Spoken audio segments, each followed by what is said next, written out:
excited. I know you guys are probably getting very hungry, so bear with us. I've looked forward all day to be interviewing. Actually, it's more of a conversation with Well, Richard. I got to interrupt. It's hockey night, folks. Hockey In night. Wednesday, Yeah. Maple Leafs are playing. There's no one in the room that's hungry. Everyone is thirsty. Do I hear it? Thirsty. Do I hear it? Yeah. All right, we have 3 Maple Leaf fans in here. All right.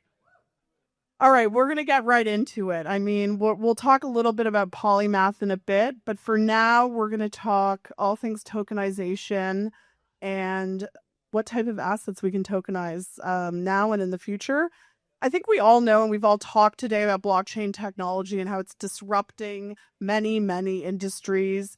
But more fundamentally, it's really disrupting the way we think about asset ownership, liquidity, and investment. And asset ownership specifically, as we find through these trade wars and tariffs and everything happening in the markets every day, sometimes becomes increasingly more difficult, especially for younger generations. And I think the ability to tokenize and think about fractional ownership of previously liquid assets, I think it becomes really interesting. Today here with Richard. Richard is an entrepreneur and investor. But more importantly, I said I would introduce him as a business advisor of icons, legends, and gods. You like that? I like that. I like that. And by the way, to qualify, Drake is the god of the six for those who are There you fans. And Mike Tyson arguably is the god of nibbling on ears. Also the ring. Or maybe I'm dating myself. Anyone know Mike Tyson? Everyone knows Mike Tyson. Yeah, no, everyone knows him. So anyways, so Richard, his experience really mixes traditional finance, branding, everything in between. We're going to talk a little bit about the use cases of asset ownership and tokenization. So I guess for the first question, Richard, I'd love to understand, why does tokenization matter for the future of asset ownership? And why now? Well, I just learned how to spell tokenization this morning. So I want to make sure that everyone knows that you're in the right place for the right reason. But in order to really appreciate, I think, the timing of opportunity, and I want you all to really listen to this because you may not ever hear it again. On May 5th, 1905, a great-great-grandfather of mine slept in. You see, he went on a road trip, and he was supposed to head to an auction, a bankruptcy auction in the state of Nevada. And he and 3 friends were going to buy for $1,700 the Hotel of Nevada. That later became the first casino in all of Nevada state. He didn't feel well that day. Now, talk about the right timing, the right place, but he did the wrong thing. And I think for anyone first, that's at the beginning of anything new, you can't get anything wrong.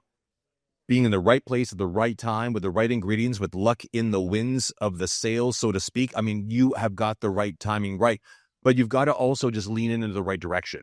So I think the tokenization conversation, I think there's 2 parts of this conversation. There's technology, but there's also psychology. And I think as someone who's in the high net worth space, managing money, working with celebrities and actors and actresses and all kinds of other people, what I'm noticing now is that people understand financially what it means, like existentially tokenization, but there's a psychology of it. So just because you have a Birkin bag doesn't mean everyone wants a piece of it.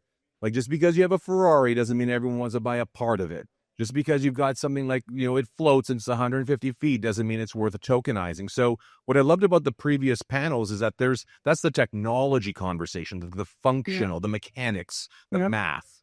But understanding the mind behind ownership, we really should lean in and understand consumerism, capitalism, possessivism, like what's worth really having and what's really worth owning. That's actually really, really interesting what you're saying. It's funny. I wasn't going to ask you this question, but this is, you're bringing me towards it.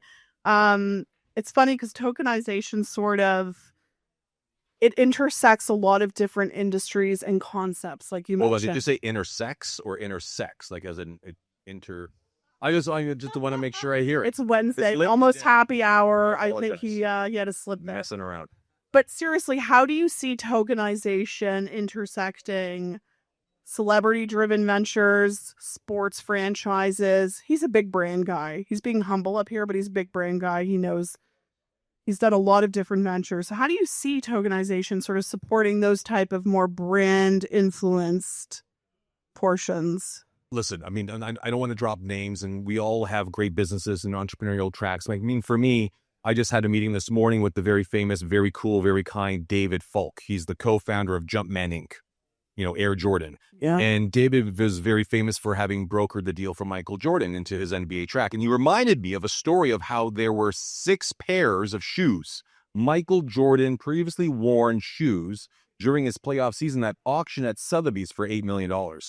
Now, I don't know about you, but in 10, 20, 40, 50 years from now, there's a couple of challenges. One, I don't know who's going to buy these shoes for 8 million plus. 2, what we have is there's going to be a real need to understand the transferability of those shoes. And 3, there's going to be a real issue around the privacy of ownership of those shoes. Because I don't know about you, I mean, there's money that you make and there's money that you report. Whereas the Italians say you have 3 books, right? You have books for yourself, books for the family, and books for the government. So when it comes to privacy, transferability, and understanding the psychology of ownership and paying it forward, I think that to answer your first question, and second, I think this is now, if you're writing down notes or making mental note, please don't forget this term. It's the first time you'll ever hear it. It's the futurization of the storage of wealth. And that is, and to do that is through tokenization. Going back to the question though that I was asking, so that's interesting. But the psychology is very important, I guess, when we're talking about sort of celebrity-driven ventures and the sports industry, because it's not just about investment and returns, but also about the emotional component. Right. And how much they value the emotional component. Is that something that you think people will gravitate to in terms of tokenization? Even more. And I think here's another word you guys ought to remember, especially if you were one of the pioneers and on the cutting edge, dare I say, bleeding edge of this space. I think tokenization is also the accelerant to engagement. So to answer your second question, and now third, is welcome, guys. Welcome. Have a seat. It's like we're in the living room together. We're just chatting. Do you have one for everybody? It sounds like it's just I'll grab one after.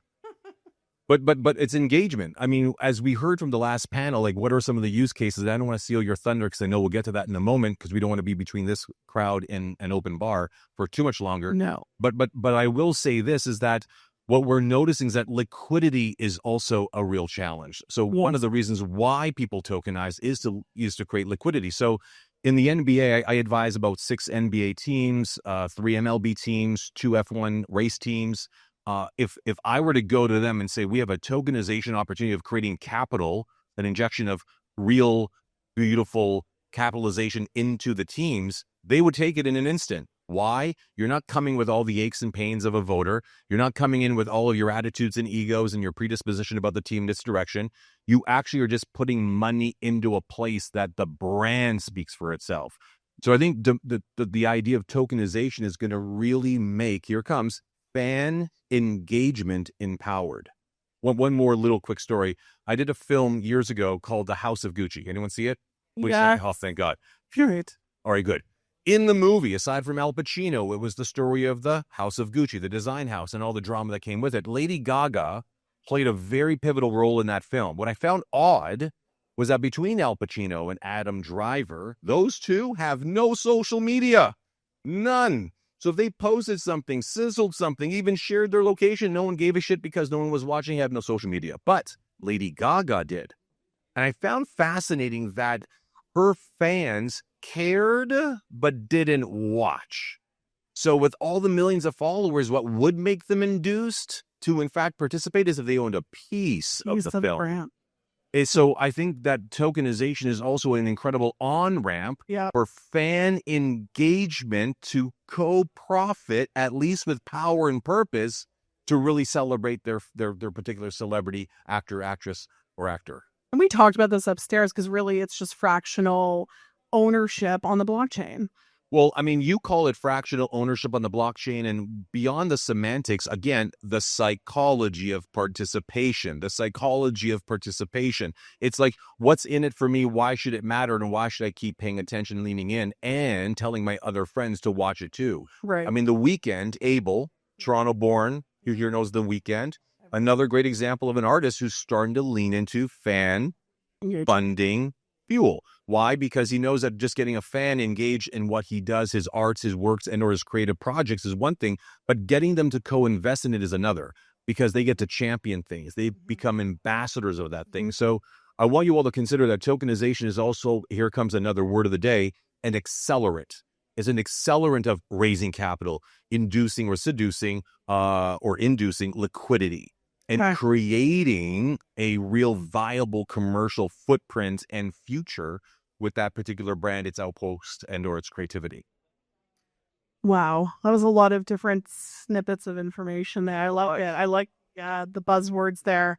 What asset class really excites you the most in this new emerging area? I love real estate. I mean, we managed a large portfolio for a long time, several $billion, but real estate was really cool for the past 2-3 decades. Yeah. I mean, I remember a time when you can get countless mortgages, own countless doors, and you'd be able to pretty much buy as many properties as you want for your portfolio or your bundle. Those days came to an end in 2010.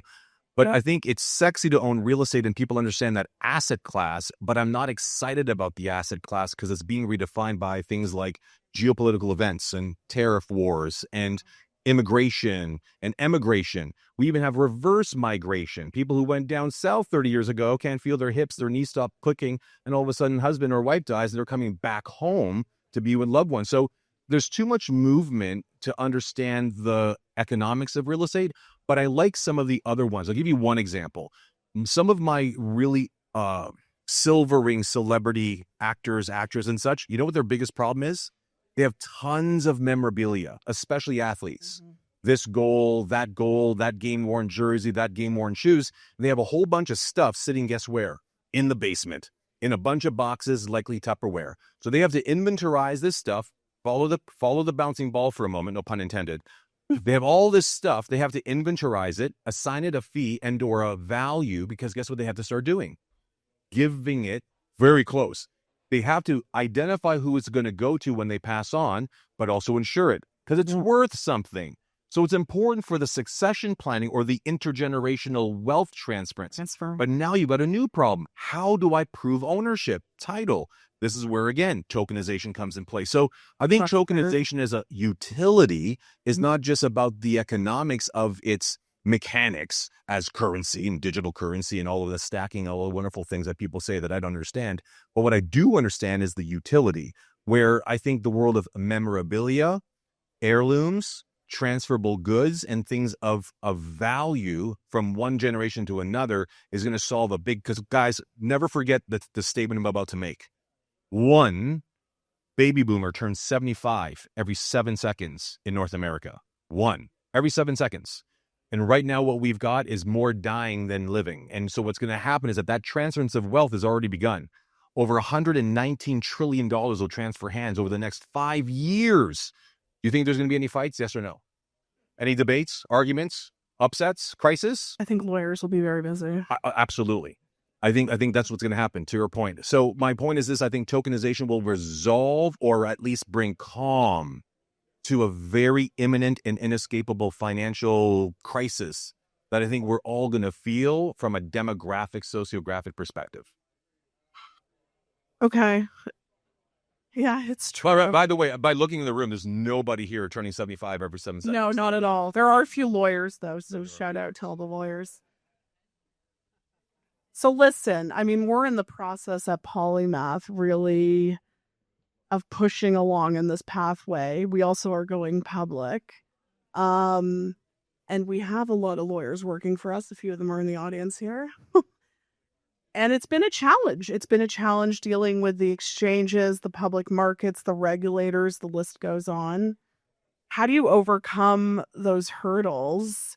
And do you think the pathway to regulation will be clearer and more efficient in the next few years? Well, let's be honest with each other. And I'm not a regulator. I'm not in charge of any governing body, but let's be clear.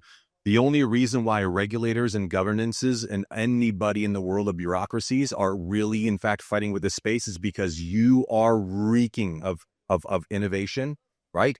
Reinvention and disruption, and they want to control it. So that's just number one. Number two, though, is you're not getting your story straight. Everyone tells a different story about this space. depending on who I talk to in this room, and I typically will talk to people that in fact smell good, offer drink, and or are far more friendly with me, you'll tell me a different story about tokenization, its origination, and its purpose. They're all different. You got to get the story straight, because otherwise what's happening is that the space is still in its pioneering days and is self-medicating itself, meaning you're self-educating. Everyone's an expert. Everyone has the way. Everyone's got a playbook, a courseware, a curricula, a body of academia. You got to produce three things. One, get the story straight. Where did it start? Mutual funds, 1945. Bunch of farmers got together, said, hey, you're buying seed, you're buying seed, you're buying seed, and you're all paying $10 a pound. If we get together, we'll get a discount. We'll pay $8 a pound. Why don't we create a mutual fund?